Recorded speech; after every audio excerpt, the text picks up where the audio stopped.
কোন মুখে বিড়ি খান? রাসূলুল্লাহ সাল্লাল্লাহু আলাইহি ওয়াসাল্লাম কি এটা পছন্দ করতেন?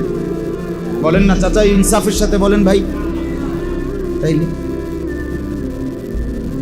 কি কারণে দাড়ি কাটেন? নবী সাল্লাল্লাহু আলাইহি ওয়াসাল্লাম কি এটা পছন্দ করতেন? তাইলে এই জন্য আমার বাপ, দয়া করে আপনাদের কাছে আমার অনুরোধ, মেহেরবানি করে জওয়ান কিংবা বুড়ো, প্রথম কথা আমার এইটাই, হিম্মত করে কি করেন বলেন, আবার বলেন, আমি গুনাহ ছাড়বই ইনশাআল্লাহ, আমি বন্দিগি করবই, আমি মুসলমান, আমার এই ছাড়া উপায় না, আমার আল্লাহ ছাড়া আমার আর কোনো উপায় নেই। দিলেও এই মালিক, না দিলেও এই মালিক।